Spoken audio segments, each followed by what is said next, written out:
Assalamualaikum warahmatullahi wabarakatuh. Kami dari kelompok 7 akan menjelaskan analisis dalam pohon filogenetik. Kelompok 7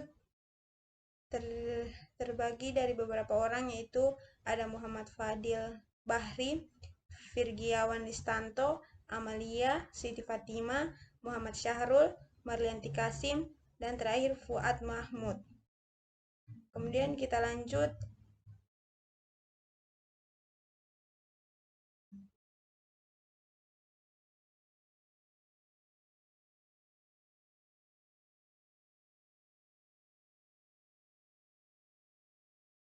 Filogenetik. Filogenetik merupakan salah satu cabang dari biologi yang berhubungan mempelajari serta juga menentukan hubungan evolusioner atau juga pola keturunan kelompok organisme.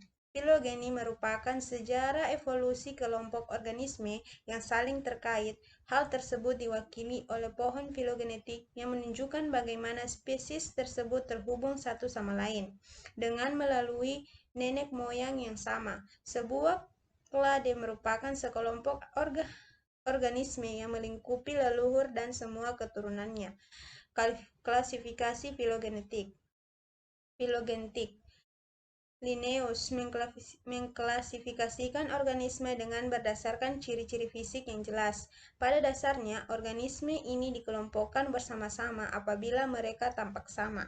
Setelah Darwin menerbitkan teori evolusi pada 1800-an, para ilmuwan mencari cara untuk mengklasifikasikan organisme yang menunjukkan filogeni. Filogeni merupakan sejarah evolusi dari kelompok organisme yang terhubung. Hal tersebut diwakili oleh pohon filogenetik. Salah satu cara untuk mengklasifikasikan organisme yang menunjukkan filogeni merupakan dengan menggunakan yang disebut dengan sebuah klade. Klade merupakan sekelompok organisme yang melingkupi leluhur serta juga semua keturunannya. Klade ini didasarkan pada kladistika. Ini merupakan metode membandingkan ciri-ciri spesies terkait dalam menentukan hubungan leluhur serta juga keturunannya.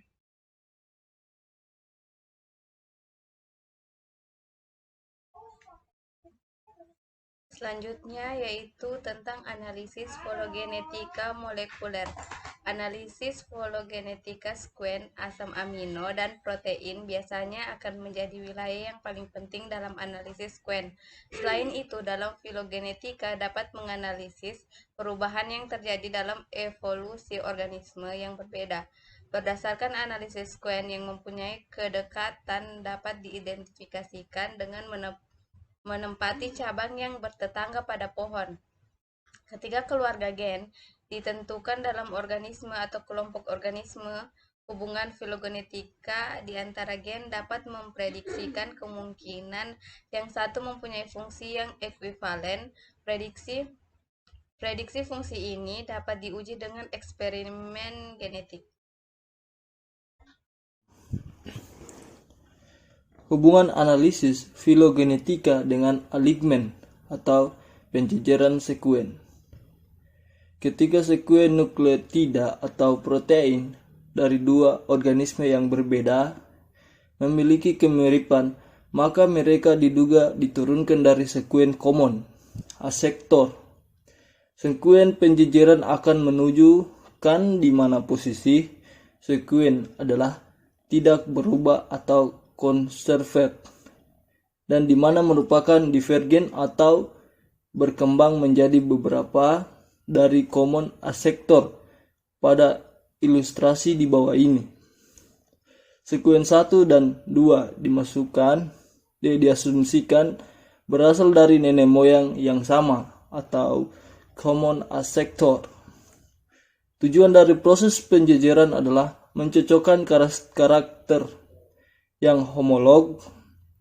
Ketika menghomologikan sekuen, kolom dari penjejeran dapat digunakan untuk berbagai macam aplikasi, seperti mengidentifikasi residu dengan struktur yang analog atau yang mempunyai fungsi yang serupa, dan untuk mengkonstruksi pohon filogenetika.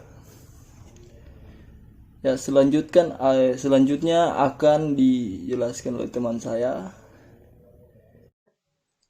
Ya, baik, langsung saja. Di sini saya akan menjelaskan mengenai konsep pohon evolusi. Pohon evolusi adalah sebuah grafik dua dimensi yang menunjukkan hubungan di antara organisme atau lebih. Spesifiknya adalah sekuen gen dari organisme. Pemisah sekuen disebut taksa atau takson jika tunggal, yang didefinisikan sebagai jarak filogenetika unit pada sebuah pohon. Pohon terdiri dari cabang-cabang luar, outer branch, atau daun-daun leaves, yang merepresentasikan taksa dan titik-titik nodes, dan cabang merepresentasikan hubungan di antara taksa, yang diilustrasikan sebagai A sampai D. Oleh karena itu, sekuen A dan B dipisahkan dari sekuen common ancestor, yang direpresentasikan dengan titik-titik di bawahnya. C dan D adalah mempunyai kemiripan. Pada gambar 1 menunjukkan bahwa sekuen A atau B dan C atau D memiliki common ancestor yang sama, yang ditunjukkan dengan sebuah titik pada bagian paling rendah dari pohon. Hal ini sangat penting untuk mengenali bahwa masing-masing titik dalam pohon direpresentasikan sebuah pemisah garis evolusi gen ke dalam dua spesies yang berbeda. Panjang masing-masing cabang pada titik berikutnya menunjukkan jumlah sekuen yang berubah yang terjadi sebelum level pemisahannya. Contohnya, panjang cabang antara titik A atau B dan D. Selanjutnya di sini saya akan menjelaskan metode yang ada, yaitu pertama metode maksimum parsimoni.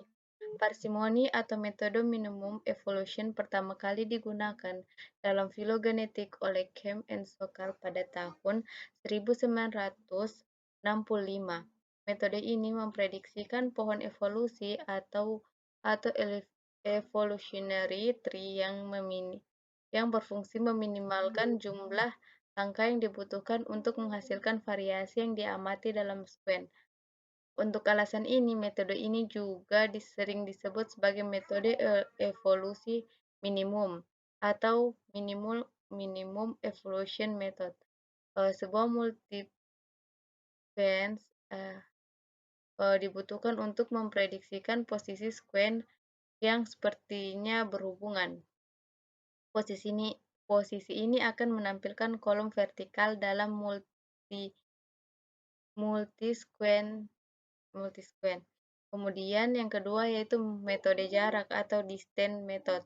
Metode jarak bekerja pada jumlah perubahan di antara masing-masing pasangan dalam kelompok untuk mengkonstruksi sebuah pohon filogenetik dalam kelompok. Pasangan sekuen juga mempunyai jumlah perubahan terkecil, di antara mereka disebut neighbors. Pada pohon, sekuen ini menggunakan secara bersama-sama satu titik atau posisi common ancestor dan masing-masing dibutuhkan di titik oleh sebuah cabang. Kemudian yang ketiga itu metode neighbor atau joining. Metode neighbor joining ini sangat mirip dengan metode Fitch dan Margolius, kecuali tentang pemilihan sekuen untuk berpasangan ditentukan oleh perbedaan algoritma. Metode neighbor joining sangat cocok ketika rata-rata evolusi dari pemisahan lineage adalah di bawah pertimbangan yang berbeda-beda. Ketika panjang cabang dari pohon yang diketahui topologinya berubah dengan cara menstimulasi tingkat yang bervariasi dari perubahan evolusi, metode neighbor joining adalah yang paling cocok untuk memprediksi pohon dengan benar. Baik, Assalamualaikum warahmatullahi wabarakatuh. Baik, saya akan melanjutkan video presentasi dari teman saya, yaitu prediksi filogenetika yang dipercaya. Analisis filogenetika sekuen yang menjejerkan dengan baik adalah jelas sebab posisi yang bertanggung jawab dalam sekuen dapat diidentifikasikan dalam multiple sekuensi alignment dari sekuen. Tipe perubahan dalam penjejeran posisi atau jumlah yang berubah dalam penjejeran antara pasangan antar pasangan sekuen menyediakan dasar untuk menentukan hubungan filogenetika di antara sekuen berdasarkan metode analisis filogenetika. Penentuan perubahan sekuen yang telah terjadi menjadi sulit sebab multiple sekuensi alignment mungkin tidak optimal dan sebab perubahan yang banyak terjadi pada penjejeran posisi sekuen.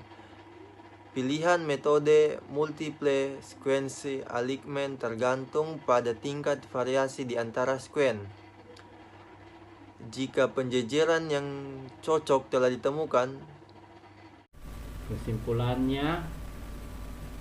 berdasarkan kesimpulan, pentingnya pemahaman bagaimana menggunakan analisis filogenetika, khususnya filogenetika molekuler yang berasal dari data nukleotida atau asam amino sangat berperan dalam pembuatan pohon filogenetik terbaik dan dapat dipercaya.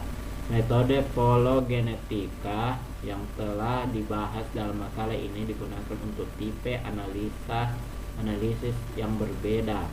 Nilai bootstrap merupakan untuk menguji beberapa baik set data model yang kita gunakan. Jika nilai bootstrap rendah, maka sekuen seharusnya dikeluarkan dari analisis untuk mendapatkan sebuah pohon filogenetika yang dapat dipercaya.